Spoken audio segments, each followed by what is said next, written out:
हज का आपको लाइसेंस्ड एजेंट कैसे बनना है। How are you going to become the licensed agent for Hajj. तो ये बड़ा सिंपल है। ऑब्वियसली आज की जो क्लास है वो हज और उम्रा का वीजा कैसे होता है उसके ऊपर है। ठीक है।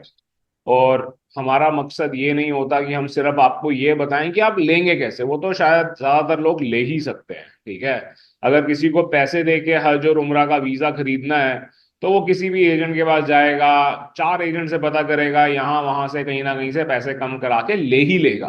और जब किसी को हज करना है या उम्रा करना है तो वो पैसों के बारे में सोचता भी नहीं है, चाहे वो 10 जगह जाके पैसे कम कराने की कोशिश कर ले, पर जब उसे करना है तो वो उससे करना है। फिर ऐसा नहीं है कि वो नहीं करेगा। ठीक है। फिर चाहे उसको जितने का भी मिल रहा है, अब टाइम कम रह जाएगा तो वो करते ही है। बट मेन ऑब्जेक्टिव ये है कि मैं आपको ये समझा सकूं कि आप खुद ये बिजनेस कैसे करेंगे।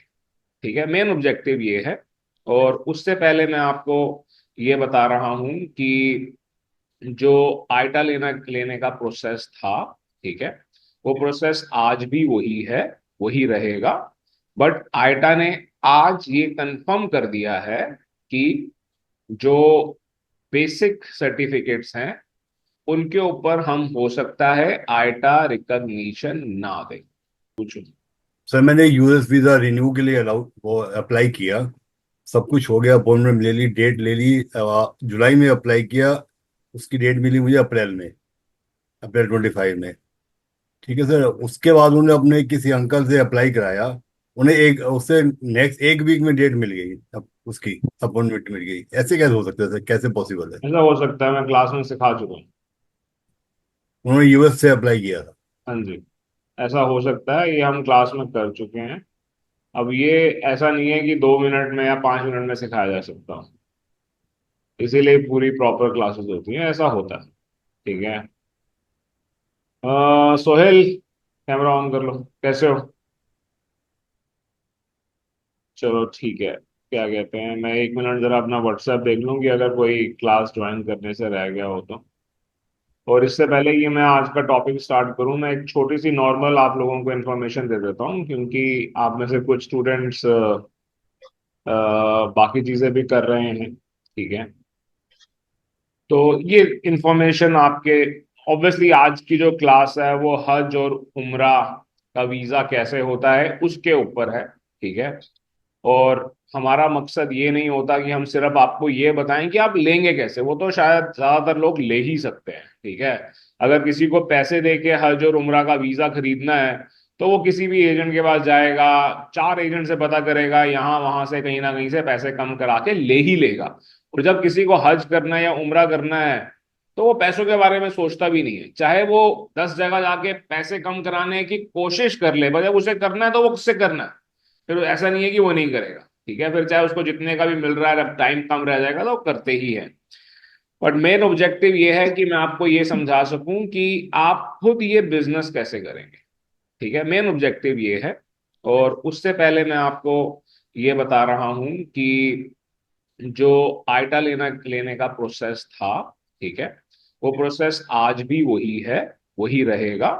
बट आइटा ने आज ये कंफर्म कर दिया है कि जो बेसिक सर्टिफिकेट्स हैं उनके ऊपर हम हो सकता है आइटा रिकॉग्निशन ना दें। तो हम टिकटिंग सर्टिफिकेशन के ऊपर क्या कहते हैं, रिकॉग्निशन देंगे। ठीक है। सिर्फ बेसिक के ऊपर नहीं देंगे, टिकटिंग के ऊपर देंगे। तो यहां पर मैं आपको ये भी बता देना चाहूंगा कि अभी रिसेंटली आज ही, ठीक है, हमारे स्टूडेंट ने जीडीएस के बेसिक सर्टिफिकेट के ऊपर अप्रूवल लिया है। ठीक है। और ये भी मैं आपको बता दूं कि कुछ लोगों को आइटा बोलने लग गया है कि आप टिकटिंग वाला सर्टिफिकेट दीजिए। ठीक है। जिन्हों के पास भी जो अभी इस प्रोसेस के अंदर हैं, अगर आप में से कुछ हैं, ठीक है, तो जब आपके पास ये रिक्वेस्ट आएगी तो आप इनसे कम्युनिकेट कर सकते हो कि हमारा जीडीएस का बेसिक वाला सर्टिफिकेट है, कईयों को आपने इसके बेसिस पे दिया है, हमें भी दीजिए, पहली चीज।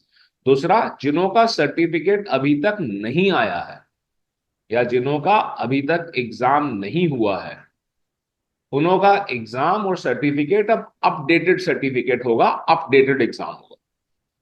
पुराना एग्जाम खत्म, पुराने नोट्स खत्म, पुराने सैंपल पेपर खत्म, अब जो भी होगा वो नया होगा।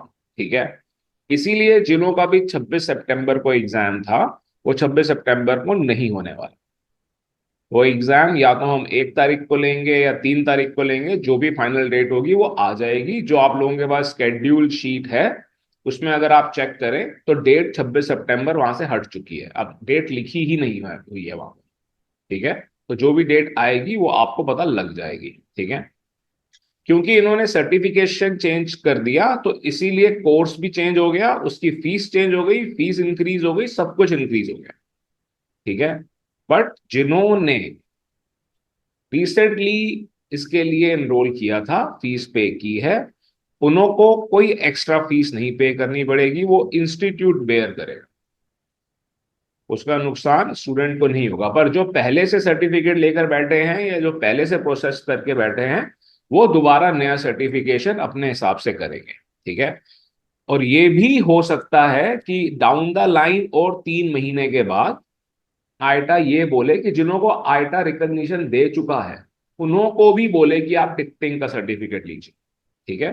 तो जो कोई भी टिकटिंग का सर्टिफिकेट लेगा, ऑब्वियसली हम ऑथराइज्ड हैं टिकटिंग का सर्टिफिकेट देने के लिए भी, तो वो भी हम देंगे। पहले से भी आप लोगों ने अगर वेबसाइट पे पेज देखा है तो उस पर टिकटिंग का अलग से कोर्स है।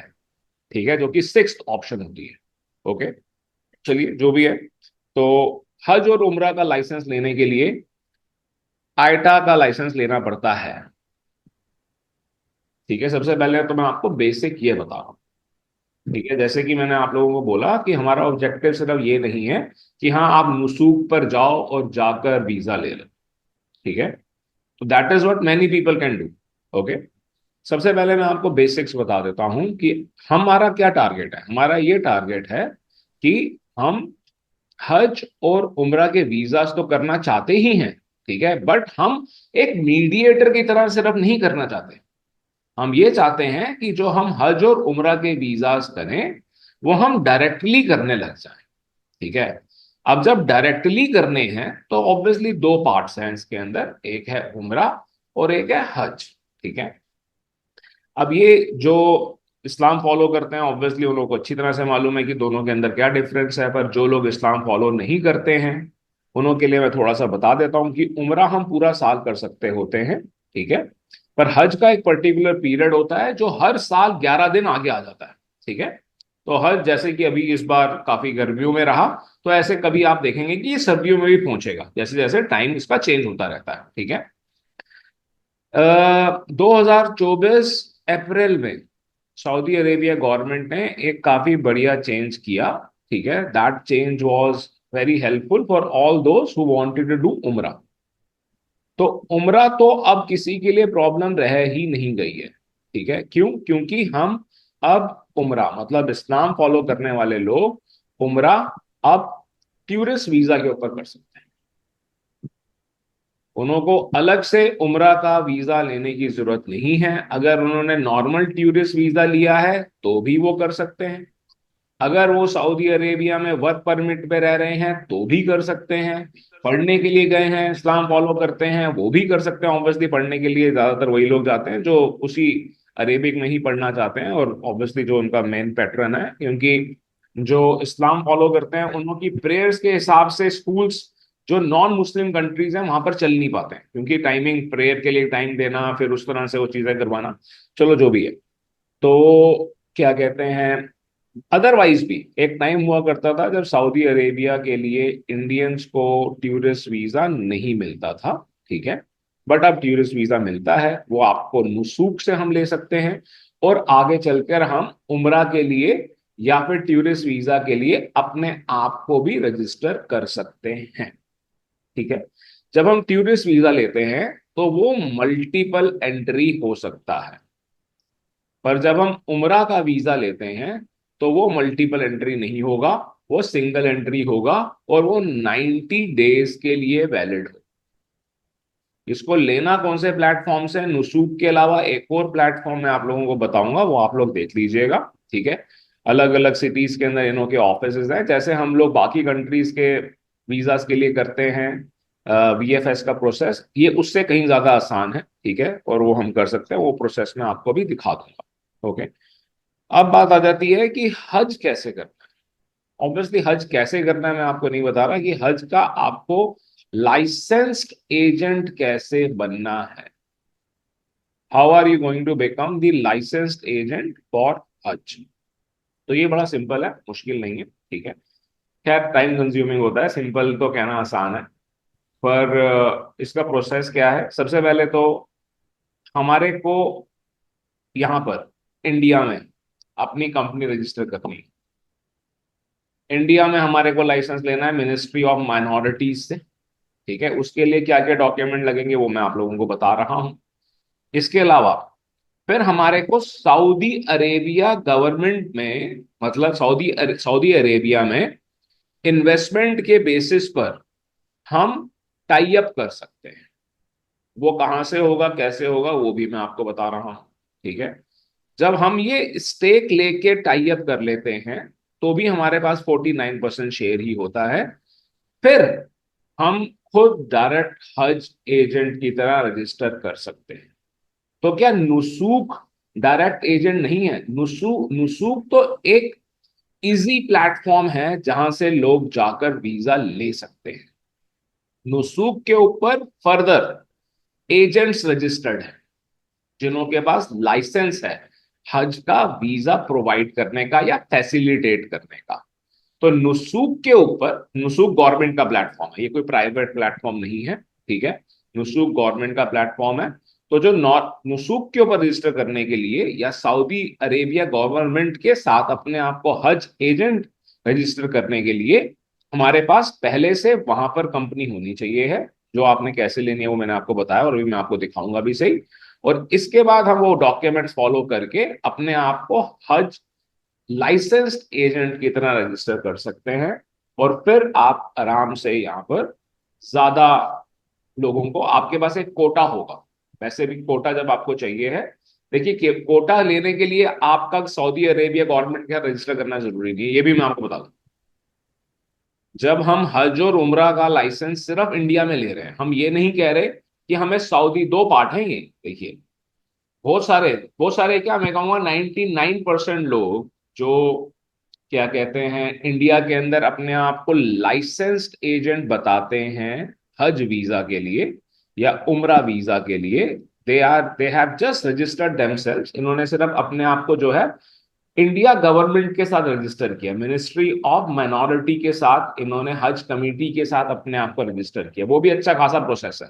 वो प्रोसेस के अंदर हमारे को आइटा का लाइसेंस चाहिए होता है, आइटा की रिकॉग्निशन चाहिए होती है।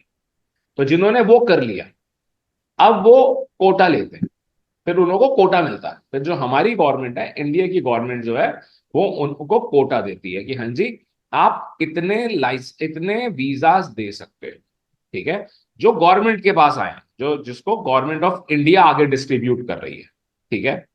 अब ये लोग आराम से एडवर्टाइज कर सकते हैं कि हाँ जी हम हज वीजा करवाएंगे, इन्हों के वीजा आते हैं और ये लोगों को लेकर भी जाते हैं, ठीक है। तो ये तो पहला पार्ट हो गया। दूसरा पार्ट ये है कि हम ये कहते हैं कि हम सऊदी अरेबिया गवर्नमेंट के साथ भी रजिस्टर हो जाए। हम सिर्फ गवर्नमेंट ऑफ इंडिया के साथ रजिस्टर ना रहें, गवर्नमेंट ऑफ इंडिया ने तो हमें लाइसेंस एजेंट बना ही दिया, अब हमारे को सऊदी अरेबिया गवर्नमेंट भी लाइसेंस एजेंट बना दे हज वीजा के लिए और उम्रा वीजा के लिए। उम्रा के लिए करना आसान है, उम्रा के लिए आपको जरूरी नहीं है कि इन्वेस्टमेंट करनी पड़े, पर हज के लिए आपको इन्वेस्टमेंट करनी पड़ेगी, ठीक है। सो ये बेसिक्स है, ठीक है। तो ये मैंने आपको बिना कोई लिंक दिखाए, मैंने आपको नॉर्मली बता दिया। अब मैं आपको ये सारे लिंक भी दिखा दूंगा, ठीक है। और आपके जो सवाल होंगे वो भी मैं आपको जवाब दे दूंगा। उससे पहले किसी का भी कोई सवाल है तो पूछ लीजिए, if anyone has any question.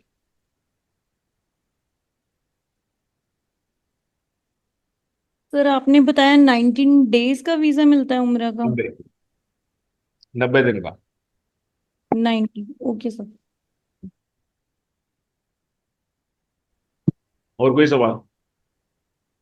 ठीक है, आगे चलते हैं। तो शीट है, ऑब्वियसली ये शीट आप मेरे से ले लीजिएगा। और ज्यादातर चीजें जो है मैंने खोल के रखी हुई हैं थोड़ा सा टाइम बचाने के लिए।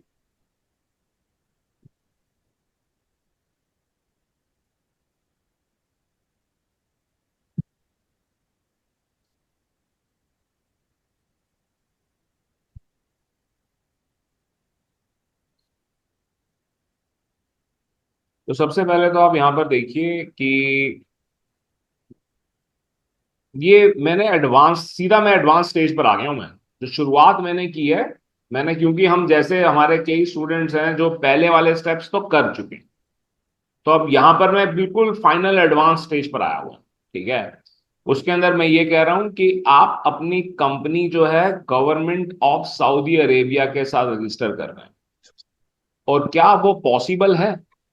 क्या हम अपने आप को as a tourism company register कर सकते हैं? तो जी हाँ, बिल्कुल कर सकते हैं। उसका लिंक मैंने यहाँ पर दिया गया है और मैं आपको खोल के भी दिखा देता हूँ। ठीक है। तो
जी सर, जी सर। और कोई? सर हाँ जी, बोलिए सर बोलिए। आपने बोला कि हाँ जी सर। सर आपने बोला था कि we have to register for minority, है ना? सो वो यूके का लॉ डिफरेंट, तो यहाँ पे भी रजिस्टर होना करना पड़ेगा उनका मैं वैसे, माइनॉरिटी में? आप मेरी बात का बुरा मत मानिएगा। ठीक है, वी ऑल आर इक्वल। ठीक है, मैं नहीं इक्वल नहीं सर। बिलीव करता हूँ। बट ये इस्लाम या फॉलो या करने वालों के लिए, ये इस्लाम फॉलो करने वालों के लिए है। हज और उम्रा का काम वही कर पाएंगे जो सच में इस्लाम फॉलो करते हैं। ठीक है, आप रजिस्टर नहीं कर पाओगे, अगर आप करना भी चाहोगे तो भी नहीं कर पाओगे। ठीक है। अब दूसरी बात ये कि यूके के अंदर, ठीक है, मिनॉरिटी का स्टेटस एज सच क्लैरिटी से नहीं दिया गया है। ठीक है। पर दूसरी बात ये कि जो लोग यूके में हैं, उनको वीजा नहीं चाहिए है। आप यूके में हो ना?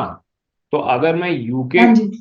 यूके में हूं और मैं इस्लाम फॉलो करता हूं, मुझे सऊदी अरेबिया जाना है उम्रा के लिए या हज के लिए, तो मेरे को वीजा नहीं चाहिए। या ये सर यूके। या जैसे कि जीसीसी कंट्रीज के सिटीजन्स को नहीं चाहिए। ठीक है, इसीलिए वहां पर ये प्लेटफॉर्म नहीं होगा, वहां पर ये परफॉर्म, ये मतलब रिक्वायरमेंट ही नहीं होगी। समझे आप? ठीक है, क्लियर है? थैंक यू सर, तो आप थैंक कुछ यू। पूछना चाह रहे हैं? चलिए ठीक है। तो अच्छा लगा मुझे आप लोगों को ये पढ़ाकर, इसलिए भी अच्छा लगता है क्योंकि जो चीज़ें लोग अगर नहीं कर पा रहे हैं, इसके बेसिस पे अगर कर पाएं और आप आगे बढ़ पाएं तो हमारे को बड़ी खुशी होती है। इसीलिए इस सेशन को हम हर 1.5 से 2 महीने में करते रहते हैं। और जब भी आप सक्सेसफुल हो इनको करने में, तो अपनी सक्सेस स्टोरी जरूर शेयर कीजिए। खुदा हाफिज।